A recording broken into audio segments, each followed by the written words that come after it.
पंजाब देखने वाले सारे दर्शकों का स्वागत है जी। मैं हाँ मनदीप सिंह तो लैके हाज़र हाँ एक बार फिर साडा खास प्रोग्राम रियलिटी चैक जिस असीं गलबात करते हैं कि कनेडा दे विच इस वक्त घरां दी मार्केट के की हालात ने और अगे की हो सकता तो पिछली रिपोर्ट की है। सो इन्हां सारिਆਂ संबंधी चर्चा करते हैं तो नाल ही कुछ खास गल्लां भी दसदे हैं जो तुहाडे काम भी आउणगियां कि जेकर तुसीं इस पासे पैंदे हो, घर खरीदते हो या वेचते हो या फिर किसी की सहायता करते हो या को साइनर बनते हो तो वो किहड़ियां गल्लां दा ख्याल रखना चाहिए।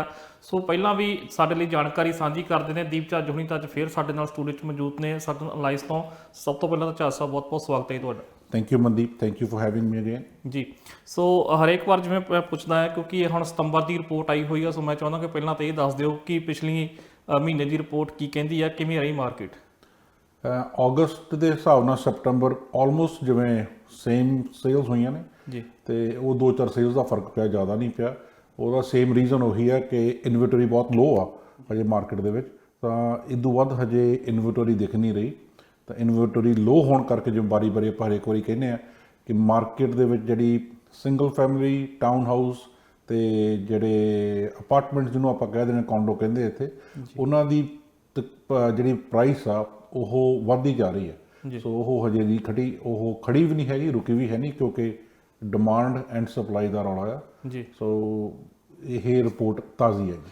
सो जिस तरीके नाल तुसीं रेट की गल की है, जो एवरेज निकली है सितंबर महीने की जिहड़े डिटैच होम ने उहदी निकली है 18 लाख 1.8 मिलियन जिहड़ी एवरेज है। सो टाउन हाउस की है वो 9,63,000 तो अपार्टमेंट जिहड़े है जां कॉन्डो उहनूं असीं कह लईए तो वो निकली है 7,38,000। सो ये किस तरीके नाल देखदे इन्हां प्राइसिस नूं। ਜਿਹੜੀ ਐਵਰੇਜ ਪ੍ਰਾਈਸ ਆ ਹਜੇ, ਕਿਉਂਕਿ ਹਜੇ ਇਹ ਸਿਰਫ GVRD ਵਾਸਤੇ ਜਿਵੇਂ ਆਪਾਂ ਗ੍ਰੇਟਰ ਵੈਨਕੂਵਰ ਰੀਜਨ ਡਿਸਟ੍ਰਿਕਟ ਦੀ ਪ੍ਰਾਈਸਿਸ ਨੂੰ ਕੰਪੇਅਰ ਕਰਦੇ ਆ ਜੀ। ਜਿਵੇਂ ਆਪਣੇ 4 ਡਿਫਰੈਂਟ ਬੋਰਡਸ ਨੇ, ਉਹਨਾਂ ਦੀ ਆਪਣੀ ਸਟੱਡੀ ਆਉਂਦੀ ਹੈ, ਰਿਲੀਜ਼ ਹੁੰਦੀ ਹੈ ਜੀ। ਹੁਣ ਜਿਵੇਂ ਆਇਲੈਂਡ ਦੇ ਉੱਪਰ ਵੀ ਬਹੁਤ ਜ਼ਿਆਦਾ ਪ੍ਰਾਈਸਿਸ ਇੱਕਦਮ ਇਨਫਲੇਟ ਹੋਈ, ਮਤਲਬ ਬਹੁਤ ਵਧੀਆ ਨੇ ਇੱਕਦਮ। ਉਵੇਂ ਕੂਟਨੀ ਰੀਜਨ ਜਿਹੜਾ ਕਲੋਨਾ ਕੈਮਲੂਪਸ ਉਧਰ ਤੇ ਨਾਰਦਰਨ ਡਿਸਟ੍ਰਿਕਟਸ ਦੇ ਵਿੱਚ ਜਿੱਥੇ ਆਪਣੇ ਪ੍ਰਿੰਸ ਜੋਰਜ, ਪ੍ਰਿੰਸ ਰੂਪਰਟ, ਉਧਰ ਨੂੰ ਵੀ ਪ੍ਰਾਈਸਿਸ ਦਾ ਬਹੁਤ ਫਰਕ ਪਿਆ। ਸੋ ਦੇਖਦੇ ਕੀ ਹੈ ਕਿ ਜਿਹੜੀ ਅਫੋਰਡੇਬਿਲਟੀ ਹੈ ਡੇ ਬਾਈ ਡੇ ਉਹ ਕਾਫੀ ਘਟ ਰਹੀ ਹੈ। ਤਾਂ ਹੁਣ ਜਿਹੜੀ 1.8 ਮਿਲੀਅਨ ਦਾ ਇੱਕ ਜਿਹੜਾ ਨਿਕਲੇ ਨੇ, ਹੁਣ 1.8 ਮਿਲੀਅਨ ਜੇ ਸਿੰਗਲ ਫੈਮਿਲੀ 'ਚ ਰਹਿਣਾ ਹੋਵੇ, 1.8 ਮਿਲੀਅਨ ਦੀ ਜਦੋਂ ਮੌਰਗੇਜ ਕੈਲਕੂਲੇਟ ਕਰਦੇ ਆ ਤਾਂ ਜੇ ਬੰਦੇ ਦੀ ਇਨਕਮ $2 ਲੱਖ ਵੀ ਹੋਵੇ ਤਾਂ ਵੀ ਉਹਨੂੰ ਅਫੋਰਡੇਬਿਲਟੀ ਮੁਸ਼ਕਿਲ ਆ ਫਸਟ ਟਾਈਮ ਨੂੰ। ਹਾਂ, ਇਹਦੇ ਵਿੱਚ ਦੋ ਤਰ੍ਹਾਂ ਦੇ ਕਲਾਇੰਟਸ ਹੁੰਦੇ ਨੇ। ਜਿਹੜੇ ਨਵੇਂ ਕਲਾਇੰਟਸ ਦਾ ਇਹ ਮਤਲਬ ਨਹੀਂ ਹੁੰਦਾ ਕਿ ਨਵੇਂ ਮਤਲਬ ਉਹਨਾਂ ਕੋਲ ਪੈਸੇ ਹੈ ਨਹੀਂ। ਨਵੇਂ ਮਤਲਬ ਹੁੰਦੇ ਕਿ ਜਦੋਂ ਇੱਥੋਂ ਫੋਰ ਐਗਜ਼ਾਮਪਲ ਇੱਥੋਂ ਦੇ ਕੋਈ ਬੱਚਾ ਆ ਕੇ ਸਟੂਡੈਂਟ ਬਣ ਕੇ ਉਦੋਂ ਬਾਅਦ ਉਹਦਾ ਲੋਨ ਲਾ ਕੇ ਆਪਣੇ ਪੈਰਾਂ 'ਤੇ ਆਪ ਖੜਾ ਹੋਣ ਲੱਗਦਾ ਆ, ਤਾਂ ਉਹਨੇ ਕਦੋਂ ਇੱਕ ਕੁਛ ਵੀ ਇਹਨਾਂ 'ਚੋਂ ਪ੍ਰੋਪਰਟੀ ਲੈਣੀ ਹੋਵੇ ਤਾਂ ਉਹਦਾ ਡਾਊਨ ਪੇਮੈਂਟ ਉਹਦੀ ਕਦੋਂ ਤੱਕ ਜੁੜੂਗੀ। ਦੂਸਰਾ ਹੁੰਦਾ ਜਦੋਂ ਮਾਈਗ੍ਰੇਟ ਕਰਦੇ ਹਾਂ ਜਾਂ ਆਪਾਂ ਘਰ ਵੇਚ ਕੇ ਦੂਜਾ ਲੈਂਦੇ ਹਾਂ ਜਾਂ ਆਪਾਂ ਇੱਕ ਪ੍ਰੋਪਰਟੀ ਨੂੰ ਵੇਚ ਕੇ ਦੂਜੀ ਲੈਂਦੇ ਹਾਂ, ਫਿਰ ਸਾਡੇ ਕੋਲ ਡਾਊਨ ਪੇਮੈਂਟ ਹੁੰਦੀ ਹੈ, ਉਹਦੀ ਅਫੋਰਡੇਬਿਲਟੀ ਡਿਫਰੈਂਟ ਕੈਲਕੂਲੇਟ ਕੀਤੀ ਜਾਂਦੀ ਹੈ। ਪਰ ਜਿਹੜੇ ਬੱਚਿਆਂ ਨੇ ਆਪਣੇ ਤੌਰ 'ਤੇ ਆਪਣੇ ਪੈਰਾਂ 'ਤੇ ਆਪ ਖੜਨਾ ਹੋਵੇ, ਉਹਨਾਂ ਵਾਸਤੇ ਜਿਹੜੀ ਮਾਰਕੀਟ ਆ ਉਹ ਕਾਫੀ ਜ਼ਿਆਦਾ ਚਿੰਤਾਜਨਕ ਵੀ ਹੈਗੀ ਆ ਤੇ ਉਹਨਾਂ ਨੂੰ ਆਲਟਰਨੇਟਿਵ ਦੇਖਣੇ ਪੈਣਗੇ, ਕਿਉਂਕਿ ਕਿਰਾਇਆ ਵੀ ਮਹਿੰਗਾ ਹੋਈ ਜਾਂਦਾ ਹੈ ਤੇ ਘਰਾਂ ਦੀ ਅਫੋਰਡੇਬਿਲਟੀ ਤੇ ਉਹਨਾਂ ਦੀ ਅਵੇਲੇਬਿਲਟੀ ਦੋਨੇ ਹੀ ਹੈ ਨਹੀਂ ਹੈ। ਇੱਕ ਤਾਂ ਅਫੋਰਡੇਬਿਲਟੀ ਅਵੇਲੇਬਿਲਟੀ ਹੋਵੇ ਤਾਂ ਅਫੋਰਡੇਬਿਲਟੀ ਦਾ ਬੰਦਾ ਕਰ ਲੈਂਦਾ ਨਾ, ਅਵੇਲੇਬਿਲਟੀ ਵੀ ਹੈ ਨਹੀਂ ਗੀ। ਜਦੋਂ ਅਵੇਲੇਬਿਲਟੀ ਹੈ ਨਹੀਂ ਗੀ ਤਾਂ ਉਹਦੇ ਨਾਲ ਤਾਂ ਫਿਰ ਗ੍ਰਾਫ ਨੇ ਉੱਤੇ ਨੂੰ ਹੀ ਜਾਣਾ ਹੈ। ਸੋ ਇਹ ਅੱਜ ਬਹੁਤ ਚਿੰਤਾ ਦਾ ਵਿਸ਼ਾ ਤਾਂ ਹੈਗਾ ਆ। ਪਰ ਜੇ ਕੋਈ ਪੈਸੇ ਲੈ ਕੇ ਆ ਰਹੇ ਨੇ ਫਿਰ ਉਹਨਾਂ ਵਾਸਤੇ ਡਿਫਰੈਂਟ ਸਟੋਰੀ ਆ। ਉਹਨਾਂ ਵਾਸਤੇ ਆਪਾਂ ਕਿਉਂਕਿ ਹਰੇਕ ਚੀਜ਼ ਨੂੰ ਆਪਾਂ ਇੱਕ ਤਰੀਕੇ ਨਾਲ ਕੈਲਕੂਲੇਟ ਨਹੀਂ ਕਰ ਸਕਦੇ। ਜਿਸ ਤਰੀਕੇ ਨਾਲ ਤੁਸੀਂ ਦੱਸਿਆ ਕਿ ਜਿਹੜੇ ਨਵੇਂ ਬੱਚੇ ਆਪਣੇ ਪੈਰਾਂ 'ਤੇ ਖੜੇ ਹੋਣ ਲੱਗਦੇ ਨੇ, ਸੋ ਉੱਦਾਂ ਦੀ ਜੇ ਡਿਮਾਂਡ ਵੱਧਦੀ ਹੈ, ਕਿਉਂਕਿ ਹਮੇਸ਼ਾ ਮਾਰਕੀਟ 'ਚ ਇਹ ਹੁੰਦਾ ਕਿ ਜਿੱਦਾਂ ਦੀ ਡਿਮਾਂਡ ਹੁੰਦੀ ਆ ਉੱਦਾਂ ਦੀ ਆਪਸ਼ਨ ਕ੍ਰੀਏਟ ਕਰਨ ਦੀ ਜਿਹੜੀ ਕੋਸ਼ਿਸ਼ ਹੈ ਉਹ ਕੀਤੀ ਜਾਂਦੀ ਹੈ, ਉੱਦਾਂ ਦੇ ਫਿਰ ਟਰੈਂਡ ਚੱਲ ਪੈਂਦੇ ਨੇ।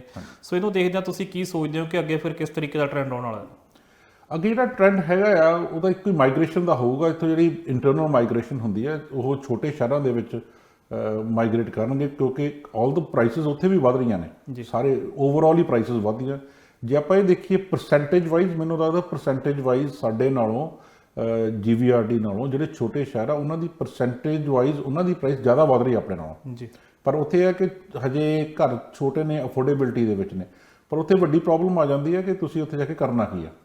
ਜਿਨ੍ਹਾਂ ਦੇ ਕੋਲੇ ਕੋਈ ਆਲਟਰਨੇਟਿਵ ਹੈਗੇ ਨੇ, ਜਿਵੇਂ ਫੋਰ ਐਗਜ਼ਾਮਪਲ ਕੂਟਨੀ ਏਰੀਆ ਨੂੰ ਆਪਾਂ ਦੇਖ ਲੈਂਦੇ, ਜਿੱਧਰ ਆਪਾਂ ਟ੍ਰੇਲ ਕੈਸਲਗੜ੍ਹ ਏਰੀਆ ਉੱਧਰ ਉੱਥੇ ਹਸਪੀਟਲ ਆ। ਉੱਥੇ ਹਸਪੀਟਲ ਜਿਹੜਾ ਉਹ ਰੀਜਨ ਦਾ ਸਾਰਿਆਂ ਨਾਲੋਂ ਵੱਡਾ ਹਸਪੀਟਲ ਆ ਉੱਥੇ। ਸੋ ਹਸਪੀਟਲ ਦੇ ਵਿੱਚ ਹੀ ਤਕਰੀਬਨ 5,000 ਤੋਂ ਉੱਤੇ ਇੰਪਲੋਈਜ਼, ਡਾਕਟਰਸ, ਨਰਸਿਸ, ਹੋਰ ਜਿਹੜੇ ਉਹਦੇ ਨਾਲ ਐਸੋਸੀਏਟਡ ਜਿੰਨਾ ਕਿੰਨਾ ਕੰਮ ਹੁੰਦਾ ਹਸਪੀਟਲ ਦਾ, ਉੱਥੇ ਕੰਮ ਕਰਦੇ ਨੇ।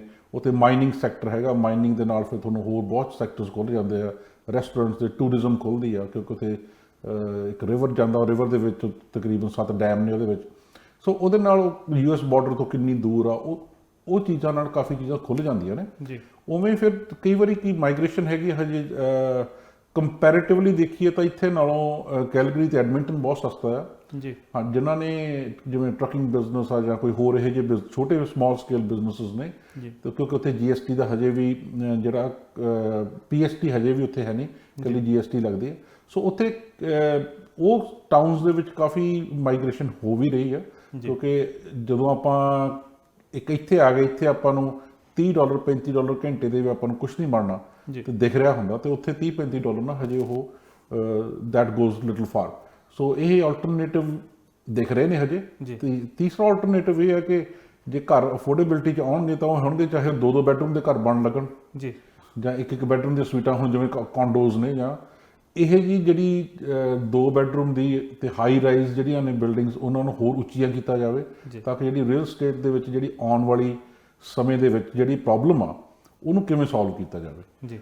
ਹੁਣ ਵੀ ਜਿਹੜਾ ਆਪਾਂ ਦੇਖਦੇ ਹਾਂ ਬਹੁਤ ਆਪਾਂ ਪਿਛਲੀ ਵਾਰੀ ਵੀ ਗੱਲ ਕਰਕੇ ਗਏ ਸੀ ਕਿ ਜਿਹੜੀਆਂ ਸਬ ਡਿਵੀਜ਼ਨਸ ਜਾਂ ਜਿਹੜੇ ਸਿਟੀਜ਼ ਦੇ ਵਿੱਚ ਤੁਹਾਨੂੰ 4 ਸਟੋਰੀ ਅਲਾਉ ਕਰਦੇ ਨੇ, ਇਹ ਆਉਣ ਵਾਲੇ 4 ਸਾਲਾਂ ਦੇ ਵਿੱਚ ਉਹ ਬਹੁਤ ਹੀ ਗਲਤ ਡਿਸੀਜ਼ਨ ਗਿਣੇ ਜਾਣਗੇ, ਕਿਉਂਕਿ ਜਿੰਨਾ ਹੁਣੇ ਹਾਈਟ ਮਿਲ ਜੂਗੀ ਉਸ ਜ਼ਮੀਨ ਨੂੰ, ਤਾਂ ਉੱਥੇ 12, 14, 16 ਜੇ ਬਣਦੇ ਆ ਤਾਂ ਬਣਾ ਕੇ ਥੋੜ੍ਹਾ ਜਿਹੜਾ ਮਾਰਕੀਟ ਦੇ ਵਿੱਚ ਇਹ ਜਿਹੜੀ ਹਾਊਸਿੰਗ ਕ੍ਰਾਈਸਿਸ ਆ ਇਹਨੂੰ ਠੱਲ ਪਾਈ ਜਾ ਸਕਦੀ ਆ, ਕਿਉਂਕਿ ਜ਼ਮੀਨ ਤਾਂ ਹੋਰ ਬਣਨੀ ਨਹੀਂ, ਉੱਪਰ ਨੂੰ ਜਾਣਾ ਪੈਣਾ। ਤੇ ਹੁਣ ਜਿਹੜੀ ਨਵੀਆਂ ਬਿਲਡਿੰਗਸ ਨੇ ਜਿਨ੍ਹਾਂ ਨੂੰ ਸਿਟੀ ਜਾਂ ਕੌਂਸਲ ਇਸ ਕਰਕੇ ਠੱਲ ਪਾਈ ਜਾਂਦੀ ਕਿ ਨਹੀਂ ਤੁਸੀਂ ਇੱਥੇ ਥੱਲੇ ਕਮਰਸ਼ੀਅਲ ਬਣਾਓ, ਉੱਤੇ 3 ਸਟੋਰੀ ਬਣਾਉਣੀਆਂ ਨੇ, ਉੱਪਰ ਉਹਦੇ ਜਗ੍ਹਾ ਉੱਥੇ ਕੋਈ ਏਵੀਏਸ਼ਨ ਦੀ ਕੋਈ ਇਸ਼ੂਜ਼ ਤਾਂ ਹੈ ਨਹੀਂ ਗੇ ਬਾਲੇ ਜੀ, ਉੱਥੇ ਕਿਉਂ ਨਹੀਂ ਕੀਤਾ ਜਾਂਦਾ? ਮਤਲਬ ਇਹ ਸਮਝ ਤੋਂ ਬਾਹਰ ਆ। ਇਹ ਸਾਨੂੰ ਪੋਲੀਟੀਕਲ ਜਿਹੜੇ ਸਾਡੇ ਕੌਂਸਲਸ ਨੇ ਜਾਂ ਸਿਟੀਜ਼ ਦੇ ਵਿੱਚ ਉਹਨਾਂ ਨੂੰ ਇਸ ਚੀਜ਼ 'ਤੇ ਧਿਆਨ ਦੇਣਾ ਬਣਦਾ ਆ ਜੀ। ਜਿਸ ਤਰੀਕੇ ਨਾਲ ਹੁਣ ਆਪਾਂ ਦੱਸਿਆ ਕਿ ਐਵਰੇਜ ਜਿਹੜੀ ਹਰ ਮਹੀਨੇ ਵੱਧ ਰਹੀ ਆ, ਕੈਨੇਡਾ ਜਦੋਂ ਹਰ ਸਾਲ ਕਈ ਤਰੀਕੇ ਦੇ ਸਰਵੇ ਹੁੰਦੇ ਨੇ, ਰੈਂਕਿੰਗ ਦੇ ਵਿੱਚ ਕੈਨੇਡਾ ਲਾਈਫ ਸਟਾਈਲ ਦੇਖੀਏ ਤਾਂ ਪਹਿਲੇ ਦੂਜੇ ਨੰਬਰ ਤੇ ਦੁਨੀਆ 'ਚ ਮੁਲਕਾਂ ਤੋਂ ਆਉਂਦਾ ਆ।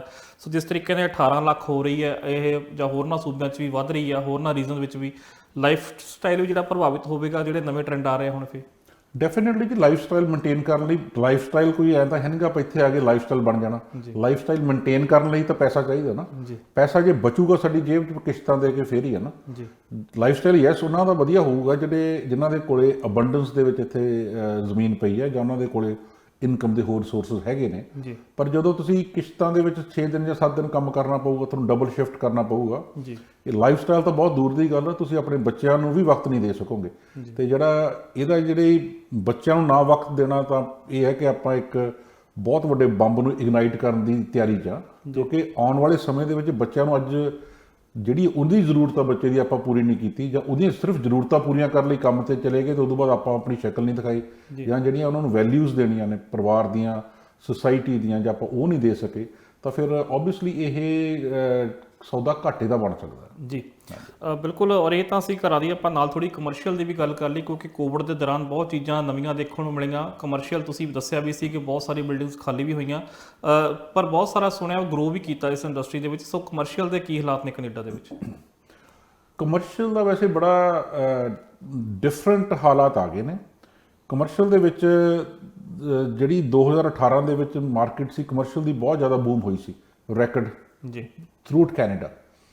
ਤੇ ਇਹ ਹੁਣ ਸੈਕੰਡ ਕੁਆਟਰ ਦੇ ਵਿੱਚ ਜਿਹੜੀ ਮਾਰਕੀਟ ਆ ਉਹ ਆਲਰੇਡੀ ਜਿਹੜੀ 2018 ਨਹੀਂ, ਸਿਰਫ ਪਿਛਲੇ ਕੁਆਟਰ ਨਾਲੋਂ, ਪਹਿਲੇ ਕੁਆਟਰ ਨਾਲੋਂ ਦੂਜੇ ਕੁਆਟਰ ਦੇ ਵਿੱਚ ਜਿਹੜੀ ਮਾਰਕੀਟ ਆ ਉਹ ਤਕਰੀਬਨ BC ਦੇ ਵਿੱਚ ਜੇ ਦੇਖੀਏ ਤਾਂ ਉਹ 27.5% ਉਦੋਂ ਵੀ ਜ਼ਿਆਦਾ ਰਾਈਜ਼ ਕਰ ਗਈ ਹੈ ਜੀ। ਸੋ ਜੇ 2018 ਦੇ ਵਿੱਚ, ਕਿਉਂਕਿ 19 ਵੀ ਠੀਕ ਰਹਿ ਗਿਆ, 20 ਦੇ ਵਿੱਚ ਪੈਰਾਡੈਮਿਕ ਸੀਗਾ, 18 ਦੀ ਮਾਰਕੀਟ ਦੇ ਮੁਤਾਬਕ ਜੇ ਥਰੂਟ ਕੈਨੇਡਾ ਦੇਖਦੇ ਹਾਂ ਆਪਾਂ ਮਾਰਕੀਟ ਕਮਰਸ਼ੀਅਲ ਰੀਅਲ ਸਟੇਟ ਦੀ, ਤਾਂ ਉਹ ਤਕਰੀਬਨ 151% ਰਾਈਜ਼ ਕੀਤੀ ਹੈ ਜੀ। ਸੋ 151% ਜੋ ਰਾਈਜ਼ ਕਹਿੰਦੇ ਆ, ਤਾਂ ਤੁਸੀਂ ਅੰਦਾਜ਼ਾ ਲਾ ਕੇ ਦੇਖੋ ਕਿ ਜਿਹੜੀ ਸੇਲਸ ਨੇ ਉਹ ਕਿੰਨੇ ਬਿਲੀਅਨਸ ਆਫ ਡਾਲਰਸ ਦੇ ਵਿੱਚ ਸਿਰਫ ਕਮਰਸ਼ੀਅਲ ਰੀਅਲ ਸਟੇਟ ਮੂਵ ਹੋਈ ਹੈ। ਤੇ ਇਹਦੇ ਵਿੱਚ ਜਿਹੜੇ ਬਾਹਲੀ ਨਹੀਂ ਮੂਵ ਹੋਈ ਉਹ ਜ਼ਿਆਦਾ ਆਫਿਸਿਸ ਦੀ ਜਿਹੜੀ ਸੀਗੀ ਡਿਮਾਂਡ ਉਹ ਘਟੀ ਸੀਗੀ, ਪਰ ਲੇਟਲੀ ਆ ਕੇ ਜਿਹੜੇ ਆਫਿਸਿਸ ਨੇ ਉਹ ਵੀ ਹੁਣ ਆਫਿਸ ਤੇ ਥੀਏਟਰਸ ਜਿਵੇਂ ਕਹਿੰਦੇ ਨਾ ਆਪਾਂ ਜਿਸ ਸਿਨੇਮੇ ਘਰ ਜਾਂ ਇਹ ਜਾਂ ਕੁਝ ਜੀ ਇਹਨਾਂ ਦੀ ਕੁਝ ਸੇਲਸ ਦੇ ਵਿੱਚ ਇਫੈਕਟ ਹੋਇਆ ਸੀ। ਪਰ ਹੁਣ ਇਹ ਵੀ ਕਾਫੀ ਜ਼ਿਆਦਾ ਦੁਬਾਰਾ ਵਿੱਚ ਕਿਉਂਕਿ ਰੀਅਲ ਸਟੇਟ ਦੇ ਵਿੱਚ ਆਈ ਜਾਂਦੀਆਂ ਨੇ ਅਵੇਲੇਬਿਲਟੀ ਨਾ ਹੋਣ ਕਰਕੇ, ਕਿਉਂਕਿ ਉਹਨੂੰ ਫਿਰ ਕਿਸੇ ਤਰੀਕੇ ਨਾਲ ਅਮੈਂਡ ਕਰਕੇ ਕੁਛ ਨਾ ਕੁਛ ਕਰਨਾ ਹੋਵੇ ਤਾਂ ਹੁਣ ਉਹ ਬਿਲਡਿੰਗਾਂ ਵੀ ਨਹੀਂ ਮਿਲ ਰਹੀਆਂ। ਕਮਰਸ਼ੀਅਲ ਜਿਹੜਾ ਖੇਤਰ ਹੈ, ਚਲੋ ਘਰਾਂ 'ਚ ਤਾਂ ਆਪਾਂ ਅਲੱਗ ਗੱਲ ਕਰ ਦਿੰਦੇ ਹਾਂ, ਪਰ ਕਮਰਸ਼ੀਅਲ ਦੇ ਵਿੱਚ ਇਹ ਹੁੰਦਾ ਕਿ ਬਹੁਤ ਸਾਰੇ ਲੋਕਾਂ ਦੀਆਂ ਜੌਬਸ ਨਾਲ ਜੁੜੀਆਂ ਹੁੰਦੀਆਂ ਨੇ, ਕ੍ਰੀਏਟ ਹੁੰਦੀਆਂ ਨੇ। ਸੋ ਫਿਰ ਅਸੀਂ ਕਹਿ ਸਕਦੇ ਹਾਂ ਕਿ ਚੰਗੀ ਖਬਰ ਵੀ ਹੈ ਵੀ ਹੋਰ ਜੇ ਕਮਰਸ਼ੀਅਲ ਵੱਧ ਰਿਹਾ, ਜੇ ਵੱਧ ਲੋਕ ਆਫਿਸ ਲੈ ਰਹੇ ਨੇ, ਵੱਧ ਕਮਰਸ਼ੀਅਲ ਬਿਲਡਿੰਗਸ ਵਿਕ ਰਹੀਆਂ ਨੇ, ਤਾਂ ਹੋਰ ਜੌਬਸ ਵੀ ਕ੍ਰੀਏਟ ਹੋ ਰਹੀਆਂ ਨੇ। ਡੈਫੀਨੇਟਲੀ ਮਸਲਾ ਇਹ ਹੁੰਦਾ ਦੋ ਚੀਜ਼ਾਂ ਨੇ। ਜਦੋਂ ਜੌਬਸ ਕ੍ਰੀਏਟ ਹੁੰਦੀਆਂ, ਜੇ ਤਾਂ ਪੁਰਾਣੀਆਂ ਬਿਲਡਿੰਗਾਂ ਵਿਕ ਰਹੀਆਂ ਨੇ ਉਹ ਰੀਅਲ ਸਟੇਟ ਨਾਲ ਬਾਈ ਕੀਤੀ ਜਾਂਦੀ ਹੈ, ਉਹਦੇ ਵਿੱਚ ਸਕੁਅਰ ਫੁਟੇਜ ਉਨੇ ਹੀ ਹੁੰਦੇ ਨੇ। ਜ਼ਿਆਦਾ ਜ਼ਰੂਰੀ ਇਹ ਹੁੰਦਾ ਕਿ ਜਦੋਂ ਪ੍ਰੋਪਰਟੀਆਂ ਜਿਵੇਂ ਫੋਰ ਐਗਜ਼ਾਮਪਲ ਕੈਲਗਰੀ ਦੇ ਵਿੱਚ ਡਾਊਨਟਾਊਨ ਦੇ ਵਿੱਚ ਕਾਫੀ ਸਲੋ ਸੀ ਮਾਰਕੀਟ, ਉੱਥੇ ਜਦੋਂ ਇੱਕ ਆਇਲ ਜੈਂਟ ਨੇ ਹੁਣ ਇੱਕ ਬਾਏ ਕੀਤੀ 1.2 ਬਿਲੀਅਨ ਦੀ ਜਿਹੜੀ ਹੋਈ ਆ ਸੇਲ, ਉਹ ਹਜੇ ਵਿੱਚ ਦਰਜ ਨਹੀਂ ਹੋਈ ਇਸ ਰਿਪੋਰਟ ਦੇ ਵਿੱਚ। ਅਦਰਵਾਈਜ਼ ਕੀ ਹੁੰਦਾ ਕਿ ਜੇ ਕੋਈ ਇਹੋ ਜਿਹੀਆਂ ਕੰਪਨੀਆਂ ਆਉਣ, ਕਿਉਂਕਿ ਕਈ ਕੰਪਨੀਆਂ ਗਈਆਂ ਵੀ ਇੱਥੋਂ ਨਾ, ਉਹਨਾਂ ਨਾਲ ਆਪਣਾ ਇੰਪਲੋਇਮੈਂਟ ਨੂੰ ਬਹੁਤ ਜ਼ਿਆਦਾ ਇਫੈਕਟ ਹੋਇਆ। ਹੁਣ ਜਦੋਂ ਨਵੀਆਂ ਕੰਪਨੀਆਂ ਆ ਰਹੀਆਂ ਨੇ, ਹਾਂਜੀ ਡੈਫੀਨੇਟਲੀ ਉਹਦੇ ਨਾਲ ਨਵੀਂ ਰੂਹ ਫੂਕੀ ਜਾ ਰਹੀ ਆ ਬਿਜ਼ਨਸ ਐਟਮੋਸਫੀਅਰ ਦੇ ਵਿੱਚ ਵੀ। ਸੋ ਉਹਦੇ ਨਾਲ ਇੱਕ ਪੋਜ਼ਿਟਿਵ ਸਾਈਨ ਆ। ਜਦੋਂ ਇਹੋ ਜਿਹੀਆਂ ਕੰਪਨੀਆਂ ਇੱਥੇ ਆਉਣਗੀਆਂ ਜਾਂ ਇੱਥੇ ਜੌਬਸ ਜਨਰੇਟ ਹੋਣਗੀਆਂ, ਡੈਫੀਨੇਟਲੀ ਉੱਥੇ ਫਿਰ ਜਿਹੜਾ ਇਨਕਮ ਦੇ ਸੋਰਸਿਸ ਵੀ ਵਧਣਗੇ। ਸੋ ਤੇ ਜਿਹੜਾ ਟੈਕਸ ਆ, ਜਿਹੜੀ ਸੇਲਸ ਤੋਂ ਟੈਕਸ ਬਣਦਾ ਹੈ, ਉਹ ਸਰਕਾਰਾਂ ਨੂੰ ਵੀ ਬਹੁਤ ਜ਼ਿਆਦਾ ਫਾਇਦੇਮੰਦ ਹੋਊਗਾ। ਹਾਂਜੀ। ਸੋ ਜੇ ਇਹਦੇ ਨਾਲ ਹੀ ਕਮਰਸ਼ੀਅਲ ਦੇ ਨਾਲ ਹੀ ਆਪਾਂ ਗੱਲ ਕਰ ਲਈ, ਜਿਵੇਂ ਤੁਸੀਂ ਤੁਹਾਡਾ ਤਜਰਬਾ ਵੀ ਹੈਗਾ ਕਿ ਬਿਜ਼ਨਸ ਸੇਲ ਜਿਹੜੀ ਹੁੰਦੀ ਹੈ, ਬਿਜ਼ਨਸ ਖਰੀਦਣੇ ਵੇਚਣੇ ਹੁੰਦੇ ਆ, ਸੋ ਖਿਆਲ ਕਿਹੜੀਆਂ ਚੀਜ਼ਾਂ ਦਾ ਰੱਖਣਾ ਪੈਂਦਾ ਹੈ? ਜਦੋਂ ਹੁਣ ਇਹ ਜਿਹੇ ਟ੍ਰੈਂਡ ਚੱਲਦੇ ਨੇ, ਜਦੋਂ ਵੀ ਹੁਣ ਕਿਤੇ ਫੋਰ ਐਗਜ਼ਾਮਪਲ ਆਫਿਸ ਬਿਲਡਿੰਗਸ ਦੁਆਰਾ ਵਿਕਣ ਲੱਗੀਆਂ, ਉਹਦੇ ਨਾਲ ਸਮਾਲ ਸਕੇਲ ਬਿਜ਼ਨਸਿਸ ਵੀ ਕਾਫੀ ਚੱਲਦੇ ਨੇ ਜੀ। ਸੋ ਪਰ ਜਦੋਂ ਆਪਾਂ ਸਮਾਲ ਸਕੇਲ ਬਿਜ਼ਨਸ ਦੇਖਦੇ ਹਾਂ, ਆਪਾਂ ਜੋ ਬਾਏ ਕਰਦੇ ਆ, ਉਹਦੇ ਨਾਲ ਕਈ ਜ਼ਾਤੀ ਤਜਰਬਿਆਂ ਦੇ ਨਾਲ ਦੱਸਣਾ ਹੈ ਕਿ ਵੈਸੇ ਇਹ ਟ੍ਰੈਂਡ ਵੀ ਹੈ ਕਿ ਸਾਨੂੰ ਸਾਰਿਆਂ ਨੂੰ ਪਹਿਲਾਂ ਦੇਖਣਾ ਪੈਂਦਾ ਕਿ ਜਦੋਂ ਆਪਾਂ ਬਿਜ਼ਨਸ ਸ਼ੁਰੂ ਕਰਦੇ ਹਾਂ, ਮੋਸਟ ਆਫ ਦਾ ਟਾਈਮ 90% ਸਾਡੇ ਕੋਲ ਉਹ ਪ੍ਰਾਪਰਟੀ ਆਪਣੀ ਨਹੀਂ ਹੁੰਦੀ, ਆਪਾਂ ਉਹਨੂੰ ਲੀਜ਼ ਕਰਦੇ ਹਾਂ ਜਾਂ ਉਹਨੂੰ ਰੈਂਟ ਕਰਦੇ, ਲੀਜ਼ ਕਰਦੇ ਆਪਾਂ। ਉਹ ਲੌਂਗ ਟਰਮ ਲੀਜ਼ ਦਾ ਬਹੁਤ ਇੰਪੋਰਟੈਂਟ ਹੁੰਦਾ। ਇਹਦੇ ਵਿੱਚ ਉਹ ਹੁੰਦਾ ਕਿ ਤੁਸੀਂ 3 ਸਾਲ ਦੀ ਲੀਜ਼ ਕਰੋਗੇ, 5 ਸਾਲ ਦੀ ਕਰੋਗੇ, 10 ਸਾਲ ਦੀ ਕਰੋਗੇ, ਉਹ 'ਚ ਕਿੰਨੇ ਰੀਨਿਊ ਕਿੰਨੀ ਵਾਰੀ ਕਰ ਸਕਦੇ ਹੋ, ਉਹ ਪਹਿਲਾਂ ਦਰਜ ਹੁੰਦਾ ਆਪਣਾ ਜਦੋਂ ਆਪਾਂ ਪਹਿਲਾਂ ਲੀਜ਼ ਵਾਸਤੇ ਆਪਾਂ ਨੈਗੋਸ਼ੀਏਟ ਕਰਦੇ ਹਾਂ ਲੈਂਡਲੋਰਡ ਦੇ ਨਾਲ। ਦੂਜਾ ਹੁੰਦਾ ਕਿ ਆਪਾਂ ਜਦੋਂ ਦੇਖਦੇ ਹਾਂ ਕਿ ਉੱਥੋਂ ਦੀ ਲੀਜ਼ ਰੇਟ ਕੰਪੈਰੇਟਿਵਲੀ ਉਸ ਏਰੀਏ ਦੇ ਕੀ ਚੱਲਦੇ ਨੇ। ਤੀਜਾ ਉਹਦਾ ਟ੍ਰੈਫਿਕ ਹੁੰਦਾ ਹੈ, ਕਿਉਂਕਿ ਜਿਹੜੀ ਲੀਜ਼ ਆ ਉਹ ਆਲਮੋਸਟ ਤੁਹਾਡੇ ਬਿਜ਼ਨਸ ਦਾ 33% ਖਾ ਜਾਂਦੀ ਹੈ। ਤੁਸੀਂ ਕੰਮ ਕਰੋ ਨਾ ਕਰੋ, ਤੁਹਾਨੂੰ ਲੀਜ਼, ਤੁਹਾਡੀ ਇੰਸ਼ੋਰੈਂਸ, ਇਹ ਤਾਂ ਤੁਹਾਨੂੰ ਪੈਣੀਆਂ ਹੀ ਪੈਣੀਆਂ ਨੇ। ਸੋ ਇਹ ਦੋ ਚੀਜ਼ਾਂ, ਜੇ ਲੀਜ਼ ਆ ਫੋਰ ਐਗਜ਼ਾਮਪਲ ਕੋਈ ਆਪਾਂ ਛੋਟੀ ਜਿਹੀ ਜਗ੍ਹਾ ਲੈ ਲਈ 1000 ਸਕੁਅਰ ਫੁੱਟ, ਉਹਦੀ ਲੀਜ਼ ਹੀ $6000 ਆ, ਤਾਂ ਤੁਸੀਂ ਉਹਦੇ ਵਿੱਚ ਤੁਸੀਂ ਕੋਈ ਰੈਸਟੋਰੈਂਟ ਬਣਾ ਰਹੇ ਹੋ ਛੋਟਾ ਜਿਹਾ ਕੋਈ, ਤਾਂ ਉਸ ਤੋਂ ਬਾਅਦ ਫਿਰ ਉਹਦੀ ਕਾਸਟ 30% 33% ਉਹਦੀ ਫੂਡ ਦੀ ਵੀ ਹੁੰਦੀ ਆ। ਯਾਨੀ ਉਹ ਇਕੁਅਲੀ ਡਿਵਾਈਡ ਹੋ ਜਾਂਦੀ ਹੈ। ਤੁਹਾਡੀ 33 ਦੇ ਹਿਸਾਬ ਨਾਲ ਚੱਲਦਾ। ਜੇ ਤੁਸੀਂ ਤੁਹਾਡੀ ਲੀਜ਼ ਤੇ ਤੁਹਾਡਾ ਫੂਡ ਦੋ ਨਿਕਲ ਕੇ ਇੱਕ ਹਿੱਸਾ ਤੁਹਾਡਾ ਪ੍ਰੋਫਿਟ 'ਚ ਆਉਂਦਾ ਆ, ਪਰ ਉਹ ਤਾਂ ਉਹਦੇ ਵਿੱਚ ਤੁਸੀਂ ਆਪਣੇ ਵੇਜਸ ਕਿੰਨੀਆਂ, ਤੁਹਾਡੇ ਕੋਲ ਆਪਣੇ ਕੋਲ ਕਿੰਨਾ ਸਕਿੱਲ ਆ, ਕਿੰਨਾ ਤੁਸੀਂ ਇੰਪਲੋਇਮੈਂਟ, ਕਿੰਨੇ ਇੰਪਲੋਈਜ਼ ਹਾਇਰ ਕਰਦੇ ਹੋ, ਉਹਨਾਂ ਦੀ ਕੀ ਉਹਦੇ ਵਿੱਚ ਹਾਊ ਐਕਸਪੀਰੀਅੰਸ ਦੇ ਆ ਬੇਸਿਕਲੀ। ਸੋ ਜਦੋਂ ਵੀ ਆਪਾਂ ਕੋਈ ਲੀਜ਼ ਕਰਦੇ ਹਾਂ ਪ੍ਰੋਪਰਟੀ, ਪਹਿਲਾਂ ਤਾਂ ਉਹਦੇ ਟਰਮਸ ਐਂਡ ਕੰਡੀਸ਼ਨਸ ਨੂੰ ਬਹੁਤ ਚੰਗੀ ਤਰ੍ਹਾਂ ਸਮਝੋ। ਬਾਹਲੀਆਂ ਲੀਜ਼ਸ ਕੰਪਲੀਕੇਟਡ ਹੁੰਦੀਆਂ ਨੇ, ਤੇ ਮੈਂ ਸਟਰੋਂਗਲੀ ਸੁਜੈਸਟ ਕਰਦਾ ਜਿਹੜੇ ਰੀਅਲਟਰਸ ਲੀਜ਼ਸ ਕਰਦੇ ਨੇ ਉਹਨਾਂ ਤੋਂ। ਪਰ ਇਹਦੇ ਤੋਂ ਵੀ ਜ਼ਿਆਦਾ ਜ਼ਰੂਰੀ ਹੁੰਦਾ ਕਿ ਲੀਜ਼ ਜਦੋਂ ਪੜਾਉਣੀ ਆ, ਤੁਸੀਂ ਲਾਇਰਸ ਕੋਲੋਂ ਲੀਜ਼ ਆਪਣੀ ਪੜਾਓ ਤਾਂ ਉਹਨਾਂ ਕੋਲੋਂ ਉਹਦੇ ਕਲੌਜ਼ਸ ਸਾਰੇ ਸਮਝੋ ਕਿ ਜੇ ਤੁਸੀਂ ਉਹਦੇ ਵਿੱਚ ਕੁਝ ਐਡ ਕਰਨਾ, ਕੀ ਉਹ ਤੁਹਾਨੂੰ ਪਰਮਿਸ਼ਨ ਮਿਲ ਸਕਦੀ ਹੈ ਉੱਥੇ, ਕੀ ਜਿਹੜੀ ਜਿੱਥੇ ਤੁਸੀਂ ਲੀਜ਼ ਕਰਦੇ ਹੋ ਉੱਤੇ ਕਿੰਨੇ ਸਟੋਰੀ ਬਿਲਡਿੰਗ ਆ, ਉਹਦੇ ਉੱਤੇ ਤੁਹਾਨੂੰ ਹੋਰ ਹੁੱਡ ਫੈਨ ਕੱਢਣੇ ਪੈ ਗਏ, ਜਾਂ ਤੁਸੀਂ ਉਹ ਡਰੇਨੇਜ ਤੁਹਾਨੂੰ ਹੋਰ ਚਾਹੀਦੀ ਆ, ਐਕਸਟਰਾ ਡਰੇਨੇਜ ਚਾਹੀਦੀ ਆ, ਥੱਲੇ ਉਹਦੇ ਅੰਡਰਗਰਾਊਂਡ ਪਾਰਕਿੰਗ ਆ, ਕੀ ਉਹ ਅਲਾਊਡ ਆ, ਉਹਦੇ ਵਾਸਤੇ ਨੋਇਜ਼ ਫੈਕਟਰਸ, ਉਹਦੇ ਸਮੈਲ ਦੇ ਫੈਕਟਰਸ ਨੇ, ਸੋ ਗਰੀਸ ਜਿਹੜੀ ਕਿੱਥੇ ਕੱਢਣੀ ਉਹਦੇ ਫੈਕਟਰਸ ਨੇ, ਜਾਂ ਆਪਾਂ ਹੋਰ ਕਈ ਤਰ੍ਹਾਂ ਦੇ ਬਿਜ਼ਨਸ ਨੇ ਜਿਨ੍ਹਾਂ ਦੇ ਵਿੱਚ ਆਪਾਂ ਨੂੰ ਜਿੱਥੇ ਫੋਰ ਐਗਜ਼ਾਮਪਲ ਕੈਬਨਿਟ ਬਿਜ਼ਨਸ ਆ, ਉਹਦੇ ਵਾਸਤੇ ਆਪਾਂ ਨੂੰ ਉੱਥੇ ਪੇਂਟ ਬੂਥ ਲੱਗਦਾ ਆ। ਆਲਦੋ ਉਹਦੇ ਘਰ ਤਾਂ ਨਹੀਂ ਨੇੜੇ ਹੁੰਦੇ, ਪਰ ਤੁਹਾਨੂੰ ਜਦੋਂ ਲੀਜ਼ ਕਰਦੇ ਆ ਆਪਾਂ ਨੂੰ ਪਤਾ ਹੋਣਾ ਚਾਹੀਦਾ ਕਿ ਅਲਾਉ ਕਰਨਗੇ ਪੇਂਟ ਨੂੰ। ਉਹਦੇ ਨਾਲ ਫਿਰ ਉਹਦੇ ਨਾਲ ਐਗਜ਼ੌਸਟ ਹੁੰਦਾ, ਜਿੱਥੇ ਉਹਨਾਂ ਦੀ ਵੈਂਟਿੰਗ ਹੁੰਦੀ ਹੈ ਸਾਰੀ, ਜਿੱਥੇ ਸਾਰਾ ਉਹਨਾਂ ਦਾ ਬੂਰਾ ਬਾਹਰ ਜਾਂਦਾ ਆ, ਉਹ ਅਲਾਉ ਕਰਦੇ ਨੇ। ਉਹ ਸਟਾਰਟ ਆਉਂਦੇ ਤੁਹਾਡੇ ਕੋਲ ਪਾਰਕਿੰਗ ਕਿੰਨੀ ਆ, ਕਿੰਨੇ ਘੰਟਿਆਂ ਦੀ ਪਾਰਕਿੰਗ ਆ। ਸੋ ਦੇਰ ਸੋ ਮੈਨੀ ਫੈਕਟਰਸ, ਤੁਹਾਡੇ ਸਾਈਨ ਬੋਰਡਸ ਕੌਣ ਪੇ ਕਰੂਗਾ, ਕਿੱਥੇ ਕਿੱਥੇ ਲੱਗਣਗੇ, ਉਹਦੇ ਐਕਸਟਰਾ ਪੈਸੇ ਆ ਜਾਂ ਨਹੀਂ ਹੈਗੇ, ਥੋੜੀ ਜਿਹੜੀ ਉਦੋਂ ਬਾਅਦ ਟ੍ਰਿਪਲ ਨੈਟ ਕਹਿ ਦਿੰਦੇ ਇੱਥੇ ਆਪਣਾ, ਲੀਜ਼ ਤੋਂ ਸਿਵਾਏ ਉਹਦੇ ਉੱਤੇ ਇੱਕ ਹੋਰ ਕਾਸਟ ਹੁੰਦੀ, ਉਹਨੂੰ ਟ੍ਰਿਪਲ ਨੈਟ ਕਹਿੰਦੇ ਨੇ ਜੀ, ਵੀ ਉਹ ਕਿੰਨਾ ਤੇ ਉਹਦੇ ਵਿੱਚ ਕੀ ਕੁਝ ਕਵਰਡ ਆ ਜੀ। ਸੋ ਉਹ ਚੀਜ਼ਾਂ ਦਾ ਬਹੁਤ ਖਿਆਲ ਰੱਖਣਾ ਚਾਹੀਦਾ ਜਦੋਂ ਆਪਾਂ ਲੀਜ਼ ਕਰਦੇ ਹਾਂ, ਕਿਉਂਕਿ ਜਦੋਂ ਵੀ ਆਪਾਂ ਕੰਮ ਸ਼ੁਰੂ ਕਰਨ ਲੱਗਦੇ ਆਪਾਂ ਨੂੰ ਉਹ ਚੰਗਾ ਲੱਗਦਾ ਹੁੰਦਾ, ਕਿਉਂਕਿ ਆਪਾਂ ਵੀ ਜੰਪ ਔਨ ਇਟ, ਆਪਾਂ ਨਾ ਛੇਤੀ ਕਾਹਲੀ ਕਰਦੇ ਹਾਂ। ਉਹ ਪਹਿਲੀ ਵਾਰੀ ਹਰੇਕ ਬੰਦਾ ਕਾਹਲੀ ਕਰਦਾ ਵੀ ਹੈ ਜੀ, ਉਹਨਾਂ ਨੂੰ ਇਹ ਲੱਗੀ ਜਾਂਦਾ ਹੁੰਦਾ ਵੀ ਇਹਨਾਂ ਨੂੰ ਤੋਂ ਨਹੀਂ ਚੱਲਦਾ, ਆਪਾਂ ਵਧੀਆ ਚਲਾਵਾਂਗੇ। ਜੀ। ਪਰ ਬਹੁਤ ਚੀਜ਼ਾਂ ਨੇ ਜਿਹੜੀਆਂ ਕਾਗਜ਼ਾਂ ਤੇ ਲਿਖੀਆਂ ਹੁੰਦੀਆਂ ਤੇ ਆਪਾਂ ਨੂੰ ਜਦੋਂ ਐਕਸਪੈਂਸ਼ਨ ਕਰਨ ਲੱਗਦੇ ਹਾਂ, ਕੁਝ ਕਰਨ ਲੱਗਦੇ ਹਾਂ, ਤੇ ਉਦੋਂ ਬਾਅਦ ਫਿਰ ਉਹ ਜਿਹਨੇ ਹੱਥ 'ਤੇ ਥੱਪੜ ਵੱਜਦਾ ਸਟਾਪ, ਉਹ ਬੰਦਾ ਕਹਿੰਦਾ ਨਹੀਂ ਤਾਂ ਮੈਂ ਲੀਜ਼ ਕੀਤੀ ਹੋਈ ਹੈ। ਲੀਜ਼ ਤੁਸੀਂ ਬੇਸ਼ੱਕ ਕਰਦੇ ਹੋ ਪਰ ਤੁਹਾਨੂੰ ਰਾਈਟਸ ਬਹੁਤ ਲਿਮਿਟਡ ਹੁੰਦੇ ਨੇ ਜੀ, ਕੀ ਕਿਹੜੇ ਰਾਈਟਸ ਤੁਸੀਂ ਪਹਿਲਾਂ ਓਰੀਜਨਲ ਲੀਜ਼ ਦੇ ਵਿੱਚ ਲਿਖਿਆ ਤੁਹਾਨੂੰ ਉਹੀ ਮਿਲਦੇ ਨੇ ਜੀ। ਸੋ ਉਹ ਬਹੁਤ ਇੰਪੋਰਟੈਂਟ ਪਾਰਟ ਆ। ਹੋਰ ਵੀ ਜੇ ਕੁਝ ਇਹੋ ਜਿਹੀ ਹੋਵੇ ਪਰ ਲੀਜ਼ ਕਰਨ ਤੋਂ ਪਹਿਲਾਂ ਜ਼ਰੂਰ ਸਲਾਹ ਲਓ, ਪਰ ਕਰੋ ਜਿਹੜੇ ਰੀਅਲਟਰਸ ਇਸ ਕੰਮ ਦੇ ਵਿੱਚ ਨੇ ਉਹਨਾਂ ਨਾਲ ਕੰਮ ਕਰੋ। ਇਹ ਦੂਸਰਾ ਹੁੰਦਾ ਕਿ ਆਪਣੇ ਲਾਇਰਸ ਨੂੰ ਜ਼ਰੂਰ ਇਨਵੋਲਵ ਕਰੋ ਇਹਦੇ ਵਿੱਚ। ਜੀ, ਮੈਨੂੰ ਲੱਗਦਾ ਦਰਸ਼ਕ ਸਮਝ ਗਏ ਹੋਣਗੇ ਵੀ ਕਿੰਨਾ ਬਰੀਕੀ ਵਾਲਾ ਕੰਮ ਆ। ਇਹਦੇ ਨਾਲ ਇੱਕ ਹੋਰ ਜਿਹੜਾ ਹੁੰਦਾ ਅਕਸਰ ਆਪਾਂ ਦੇਖਦੇ ਹਾਂ ਕੋ ਸਾਈਨਰ ਦੇ ਵਿੱਚ ਜਿਹੜੀ ਇੱਕ ਗੱਲ ਆਉਂਦੀ ਆ, ਔਰ ਇਹ ਛੋਟੇ ਤੋਂ ਲੈ ਕੇ ਅਸੀਂ ਵੱਡੇ ਤੱਕ ਕਈ ਵਾਰੀ ਰੌਲੇ ਵੀ ਸੁਣਦੇ ਆ ਵੀ ਇੱਕ ਬੰਦਾ ਕੋ ਸਾਈਨ ਕਰਕੇ ਫਸ ਗਿਆ। ਸੋ ਉਹ ਵੀ ਇੱਕ ਅਹਿਮ ਵਿਸ਼ਾ ਹੈ। ਸੋ ਇਸ ਰੀਅਲ ਐਸਟੇਟ ਦੇ ਵਿੱਚ ਕੋ ਸਾਈਨਰ ਦੀ ਕਿੰਨੀ ਕੁ ਮਹੱਤਤਾ ਹੁੰਦੀ ਹੈ, ਕਿੰਨੀ ਕੁ ਉਹਦੀ ਜ਼ਿੰਮੇਵਾਰੀ ਹੁੰਦੀ ਆ, ਤੇ ਜੇ ਕਿਤੇ ਉਹ 'ਚ ਬੰਦਾ ਫਸਦਾ ਹੈ ਤਾਂ ਕਿਵੇਂ ਫਸਦਾ ਹੈ? ਐਕਚੁਅਲੀ ਕੋ ਸਾਈਨਰ ਦਾ ਮਤਲਬ ਗਰੰਟਰ ਹੁੰਦਾ, ਤੁਸੀਂ ਗਰੰਟੀ ਲੈਂਦੇ ਹੋ ਕਿਸੇ ਦੀ, ਤੇ ਇਹਦੇ ਵਿੱਚ ਚਾਹੇ ਰੀਅਲ ਸਟੇਟ ਆ ਜਾਂ ਕੋਈ ਵੀ, ਜਦੋਂ ਗਰੰਟੀ ਲੈ ਲਈ ਤੁਸੀਂ ਤਾਂ ਜਿਹੜਾ ਲੈਂਡਰ ਆ ਕਿਸੇ ਵੀ ਹੋਵੇ, ਚਾਹੇ ਕਾਰ ਦਾ ਹੋਵੇ, ਤੁਸੀਂ ਟੈਲੀਫੋਨ ਲੈਣ ਗਏ ਚਾਹੇ ਉਹਦਾ ਹੀ ਹੋਵੇ, ਜਾਂ ਤੁਸੀਂ ਰੀਅਲ ਸਟੇਟ ਲੈ ਲਈ ਵੱਡੀ ਉਹਦਾ ਹੋਵੇ, ਡਿਪੈਂਡ ਇਹ ਕਰਦਾ ਕਿ ਤੁਸੀਂ ਜੋ ਲੈਂਡਿੰਗ ਦੇ ਵਿੱਚ ਆ ਗਏ ਉਹਦਾ ਮਤਲਬ ਤੁਹਾਡਾ ਨਾਮ ਆ ਗਿਆ, ਤੁਸੀਂ ਉਹਨਾਂ ਨਾਲ ਆਪਦੀ ਕੰਸੈਂਟ ਦੇਤੀ ਕਿ ਹਾਂ ਮੈਂ ਇਹਦੇ ਕੋ ਸਾਈਨ ਕਰ ਰਿਹਾ, ਜੇ ਇਹ ਪਾਈਪ ਭੱਜੂਗਾ ਤਾਂ ਮੈਂ ਬੈਠਾ ਹਾਂ ਜੀ। ਉਹਨਾਂ ਨੇ ਪਹਿਲਾਂ ਤੁਹਾਡੇ ਬਾਰੇ ਪਤਾ ਕਰਨਾ ਵੀ ਤੁਹਾਡੇ ਕੋਲ ਕੀ ਆ। ਅੱਛਾ ਜੀ। ਉਹ ਇੱਕ ਕਹਾਵਤ ਹੈ ਨਾ ਵੀ ਮੱਛਰ ਵੀ ਉੱਥੇ ਲੜਦਾ ਜਿੱਥੇ ਲਹੂ ਜਾਂਦਾ ਹੈ। ਜੀ। ਸੋ ਉਹਨਾਂ ਨੇ ਜਿਹੜਾ ਲੈਂਡਰ ਆ ਉਹ ਕਿਤੇ ਵੀ ਆ, lander is always very smart, ਉਹਨੂੰ ਪਤਾ ਕਿ ਮੈਂ ਆਪਦਾ ਪੈਸਾ ਮੈਕਸਿਮਮ ਸਿਕਿਉਰ ਕਿਵੇਂ ਕਰਨਾ ਹੈ। ਸੋ ਉਹਦੇ ਨਾਲ ਕੀ ਹੁੰਦਾ ਕਿ ਜਦੋਂ ਆਪਾਂ ਸਾਈਨ ਕਰਤੇ, ਆਪਾਂ ਚਾਹੇ ਗਰੰਟਰ ਬਣ ਗਏ ਜਾਂ ਕੁਛ ਹੋ ਗਿਆ, ਤਾਂ ਤੁਸੀਂ ਫੋਰ ਐਗਜ਼ਾਮਪਲ ਕਿਸੇ ਨੇ ਕਾਰ ਲਈ, ਆਪਣਾ ਕੋਈ ਭਤੀਜਾ ਜਾਂ ਆਪਣਾ ਕੋਈ ਨਵਾਂ ਕੋਈ ਆਇਆ ਇਮੀਗ੍ਰੈਂਟ ਆ ਜਾਂ ਕਿਸੇ ਦਾ ਕ੍ਰੈਡਿਟ ਮਾੜਾ ਆ, ਉਹ ਆਪਾਂ ਨੂੰ ਕਹਿੰਦੇ ਨਹੀਂ ਮੈਂ ਜ਼ਰੂਰ ਮੈਂ ਪੇਮੈਂਟ ਦੇ ਜਾਊਂਗਾ, ਤੁਸੀਂ ਮੈਨੂੰ ਵੈਸੇ ਮਿਲ ਨਹੀਂ ਰਹੀ ਚੀਜ਼, ਤੁਸੀਂ ਮੇਰੇ ਸਾਈਨ ਕਰ ਦਿਓ ਜੀ। ਆਪਾਂ ਉੱਥੋਂ ਲਾੜ 'ਚ ਆ ਕੇ ਕਈ ਵਾਰੀ ਸਾਈਨ ਕਰੇ ਆਉਂਦੇ ਜੀ। ਉਹ ਸਾਈਨ ਫਿਰ ਤੁਹਾਨੂੰ ਮਹਿੰਗੇ ਬਹੁਤ ਪੈਂਦੇ ਨੇ। ਉਹ ਇੱਥੋਂ ਮੂਵ ਹੋ ਜਾਣ, ਉਹ ਉਹਨਾਂ ਤੋਂ ਕਿਸ਼ਤਾਂ ਨਾ ਦੇ ਹੋਣ, ਉਹ ਗੱਡੀ ਚੱਕੀ ਜਾਵੇ, ਉਵੇਂ ਉਹ ਘਰ ਦਾ, ਜੇ ਤੁਸੀਂ ਘਰ ਦੇ ਵਿੱਚ ਸਾਈਨ ਕੀਤੇ ਹੋਇਆ ਤੁਸੀਂ ਮੌਰਗੇਜ ਪੇਮੈਂਟਸ ਨਹੀਂ ਦਿੰਦੇ ਤਾਂ ਨਾਲ ਦੀ ਨਾਲ ਚਿੱਠੀ ਗਰੰਟਰ ਨੂੰ ਵੀ ਆਈ ਜਾਣੀ ਹੈ ਵੀ ਭਾਈ ਤੇਰੀ ਆਹ ਮੌਰਗੇਜ ਜਿਹੜੀ ਆ ਇਹ ਡਿਊ ਆ, ਤੇ ਜਿਹੜੀ ਤੁਹਾਡੇ ਘਰ ਤੇ ਲੀਨ ਪੈਣ ਲੱਗ ਗਈ ਆ। ਸੋ ਬੇਸਿਕਲੀ ਕਹਿਣ ਦਾ ਮਤਲਬ ਇਹ ਹੈ ਕਿ ਜੇ ਪ੍ਰਾਈਮ ਜਿਹੜਾ ਬੰਦਾ ਜਿਹਨੇ ਪੈਸੇ ਲਏ ਹੋਏ ਨੇ, if they fail to make payments on time, ਤੇ ਪੈਸੇ ਰਿਟਰਨ ਕਰਨੇ ਉਹ ਔਨ ਟਾਈਮ ਜਿਹਦੀ ਜਿਹੜਾ ਵਾਅਦਾ ਆ, ਤਾਂ ਜਿਹੜਾ ਲੈਂਡਰ ਆ ਉਹਦੇ ਕੋਲੇ ਹਰ ਹੱਕ ਹੁੰਦਾ, ਕਿਉਂਕਿ ਆਪਾਂ ਉਹਨੂੰ ਦਿੰਦੇ ਹਾਂ ਹੱਕ ਉਹ ਕਿ ਤੁਸੀਂ ਆ ਕੇ ਉਹਦੇ ਮਗਰ ਜਾ ਸਕਦੇ ਹੋ। ਸੋ ਇਹ ਇੱਕ ਬਹੁਤ ਇੰਪੋਰਟੈਂਟ ਤੇ ਸਮਝਣ ਵਾਲੀ ਗੱਲ ਆ।